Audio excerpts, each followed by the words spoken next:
Hello and welcome. My name is Vanessa Bright. I'm a psychoanalyst, and I've been doing this series of videos on going deeper into various aspects of experience and life. And today I'm going to talk about this area that came to mind in my life as a gardener, which is not quite a hobby, but I guess you would call it that, something that I really enjoy doing, but also something that feels really important to me as a human, as a member of nature and an animal, right? We're all animals.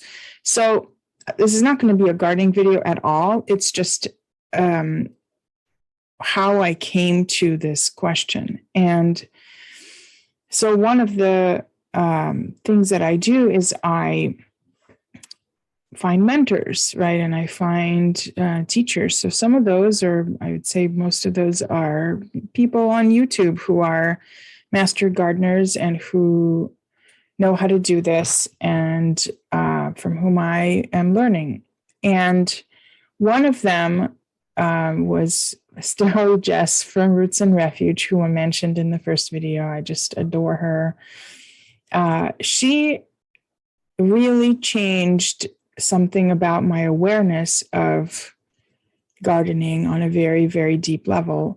She said, you're not watering your plants, or you're not feeding your plants, you're feeding the soil. And at first I was like, yeah, I get it. Yeah, you put water in the soil, but it stuck with me. And the next time that I went watering the garden, I noticed what I was doing. And what I was doing was I would water around the stem of each plant and kind of leave the rest. There's not a plant in every square inch of each garden bed, right? So, So, I was watering the plants, and I thought, well, what is that? What would it mean to, feed the soil as opposed to just feeding the plants? And, I had put fertilizer in with the soil when I was first filling the garden beds, and I was doing that for each plant that I put in. So how it changed in the literal sense is that I just started watering the entire garden bed rather than just the plants. But the idea got me thinking about the bigger sense of feeding the soil, which is what this video is about. So hopefully you could hear that both literally and metaphorically, right? That we are literally feeding the soil. But also I want to talk more of the soil that we live in. So I have a little bit of notes here, so that's why I'll be looking down sometimes. So I'm sure there's more than these two levels that I've come up with, but there's the personal level, and then there's the collective, bigger picture level. Maybe there's also, the etheric or energy level, right? So I'm not going to go into that, but I want to touch on the personal level and the collective level. So the personal level are things like your environment, what your home is like. Is it comfortable or is it stressful? Do you take time to rest? Do you nourish your body well? Do you eat clean foods? Do you abuse your body in various ways? All of those are metaphorically the soil in which you live. So some of those are also things that you take in, like the news or various TV shows. Do you watch junk food TV, and how often? Right? Things like that. So this is not meant to be like an educational video. I'm trying to think of ways to think about it, right? Ways to expand the awareness of this, using this metaphor of the soil that you live in. So the collective level are things like the government and the politics and the policies in place, and the kinds of people that live around you that you don't necessarily have control over. What are your neighbors like? Or are you in a building full of loud people and can't really rest? What's the economy like? What are the gas prices like? Things like that are the soil in which you live as part of this larger collective. And some aspects you have control over, right? So hopefully, your living situation may be kind of set, right? But there's so much around it that you can address if you chose to. You can certainly, most likely, address how you eat. Most of us can eat a little bit better, a little bit cleaner, a little bit less sugar, a little bit less food colorings and artificial flavorings and cheese foods and like that kind of thing. Certain things like that you definitely have control over, how you sleep, things like that. Where you go, right? Do you spend a lot of time around buildings and concrete? Or do you have time when you can go in nature and look at flowers and look at bugs and listen to bird song and feel the breeze of the trees? So those are all ways that you that affect you, in your life. You being the plant. They are the soil, and it's like if a plant had, arms and maybe some legs or something like that, and could be like, I'm going to bring this over here and I'm going to throw this out, and right. And certain things you can't control, or not readily control, things like the government and the policies in place and inflation and things like that. And so I was thinking about personal growth, development, your capacities for achievement, going deeper, even the space to go deeper, like taking some time to journal or even just walk around in a park and think about things for real in a really real way. That's feeding the soil of your growth and development and your evolution, really, right? So just going to take a peek at my notes. I do like to free associate, but there are a few things that I wanted to just kind of structure. So if you were growing a plant, and maybe you do, but if you don't, just imagine, you put in a little seed and it starts to sprout, and you go, okay, things are going well. It sprouted. I must have enough water and light, and it's going up. And now it has a couple of true leaves as opposed to the little ones that come out when you first plant something. And fast forward a month or two, and it's got a stem, and it's got a few leaves. And then you notice that one of the leaves has some yellow spots or some yellow in it. That will give you pause, right? You'll go, oh, something's off in this plant's environment, right? Either I'm under or over watering, it doesn't have enough nutrients, it doesn't have enough sunlight, something's off. It's that much easier because it's a plant and it stands in place and you can observe it. And the better you are at gardening or just growing things, the more you can recognize what the issues are and what they're caused by.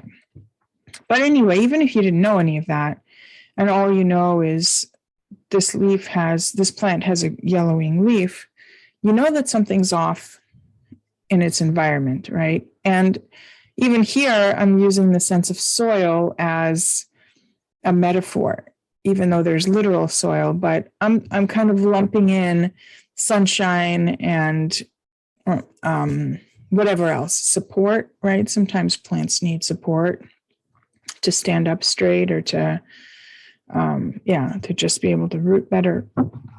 Sorry, I'm still getting used to this microphone. So I'm kind of lumping all those things in this metaphorical idea of the soil. So the environment, the totality of the holding space of this plant. And you'd know that something needs to be addressed. Well, what if the plant is your body? We don't have a yellow leaf on our, your hand doesn't turn yellow and you go, oh, I think I'm dehydrated, But it's the same idea. It's just that the signs are different. The signs and symptoms are different. And we need to know, being in touch with your body, how to recognize those signs and what that means, right? Sometimes it's things like general fatigue or apathy or irritability for no apparent reason. Not really caring about work, not really caring about anything, maybe having a hard time motivating to do very much. So those things sound like depression, but I find that having that diagnosis or label is only partially useful because it kind of doesn't give you a sense of, well, then what? The medical establishment will have you believe that if you have this diagnosis, it means you need medication. You need some sort of chemical intervention to address it, which is why, that's not always the case. Sometimes it is, and sometimes it's really useful for people. But I think that the vast majority of cases, the environment, the soil of this person's life is lacking nutrients and water and sunshine, all these metaphorical things that are literal to a plant, but to us are, like, where's the sunshine in your life? Think about that, right? I'm obviously not talking about the literal sunshine.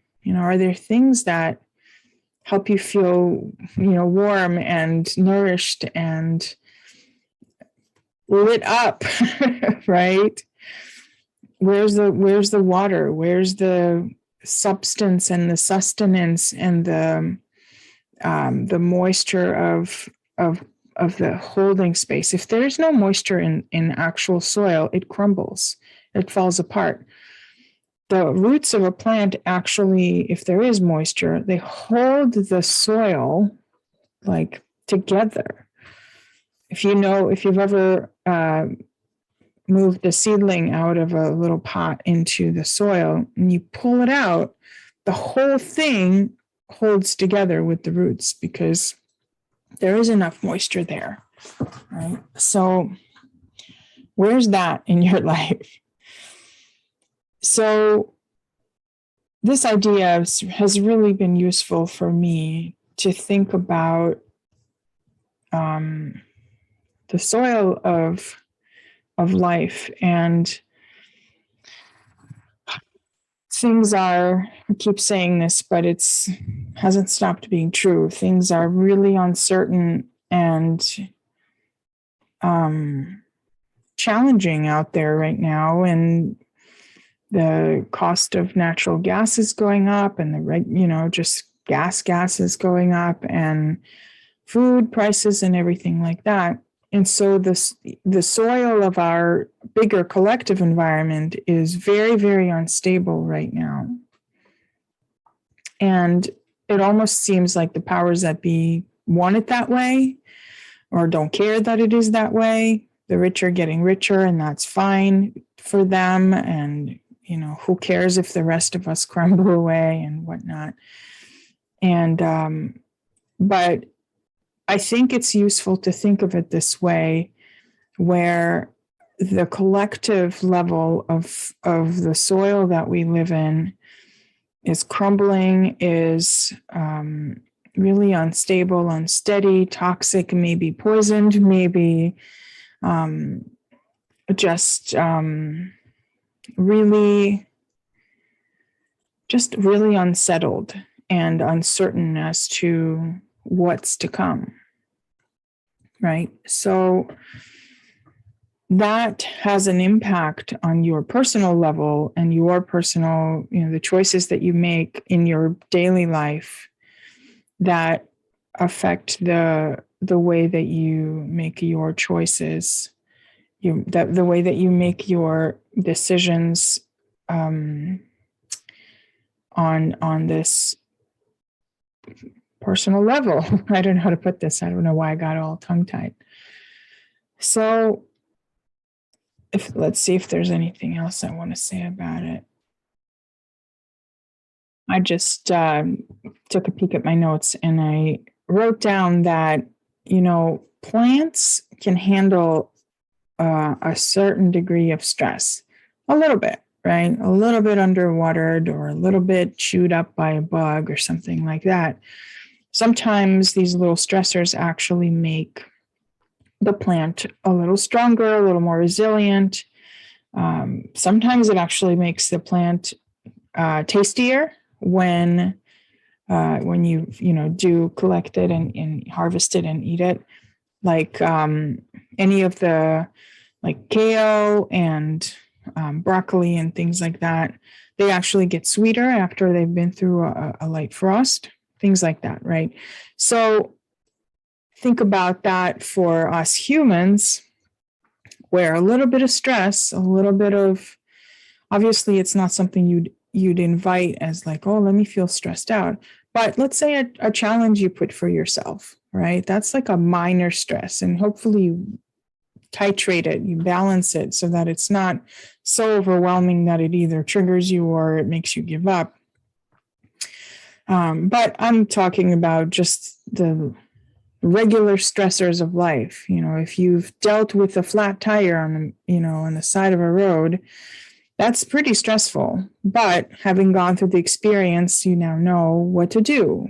How to either change the tire or how to call AAA or whatever, right? It's a stressor that you dealt with and lived through, and now know how to deal with it again. So the next time it happens, hopefully it doesn't, but if it does, now you know what to do. You won't be as overwhelmed by that necessarily.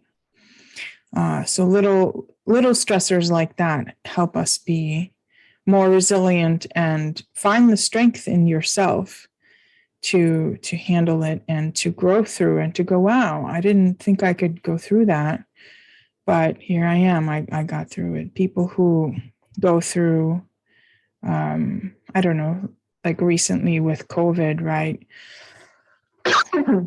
Excuse me. People who have gone through it, kind of emerged triumphant and feel like they are more, that their body is more prepared or able to fight things off. So, but too much stress tends to overwhelm us. And, if the price of gas is to go up to $10 a gallon, that's a kind of stress that would be truly overwhelming for people, right? If you can't afford groceries, or if now your groceries are twice the price that they were, 2 months ago or 6 months ago, and now you can only afford to buy half of what you used to, you see where I'm going with this. So the level of stress and can crumble people, can really overwhelm you. So where am I going with this? Where I'm going with this is the sense of what can you do to feed the soil that you live in with the efforts of your own choices and the help of your immediate community, right? We're not an island. You're not meant to be completely self-sufficient on your own, never need a hug, never need a hand to, whatever, right? We have lots of things that are much easier done with a helper, or you understand. So what are the things that you can do to affect your immediate soil where you are in? You're not a plant. You do have arms and legs and choices that you can make. I mean, plants make choices constantly. We don't see it because we don't see it. We don't have that kind of vision, but they're making choices constantly. So are you, except you have hands and you can walk, right? And the sense of the collective soil, that is not up to you, right? To recognize that some of those things are not up to you. And then some people make a decision, you know what, it's not up to me personally, but I'm going to become an activist and try to make a difference and actually make it up to us, certain laws being passed and things like that. But you're always making those choices and determinations as well, right? What is under my control? What isn't under my control? What can I do? And what can't I do? And it is important to know what you can't do, what isn't. You probably can't affect the cost of gas, but you can affect how much sleep you get, how well you eat, how much space you take for contemplation, how much time you take to learn things and go deeper with your self-exploration, which books you read, what things you consume in your daily life, both literally as food and things like junk TV and the news and what have you, right? So think about the soil of your life and of your soul. I wanted to name the video the Feeding the Soil of Your Soul because I think it's poetic, but I didn't want to discourage people with the title who would think that it's maybe a religious talk or whatever, which obviously it wasn't, so it's feeding the soil of your life. But think about feeding the soil of your soul and what that means for you. So I hope this has given you a little bit of food to chew on, some bit maybe good food for your soil. I welcome your comments as always. Take care, and I'll see you in the next video. Bye.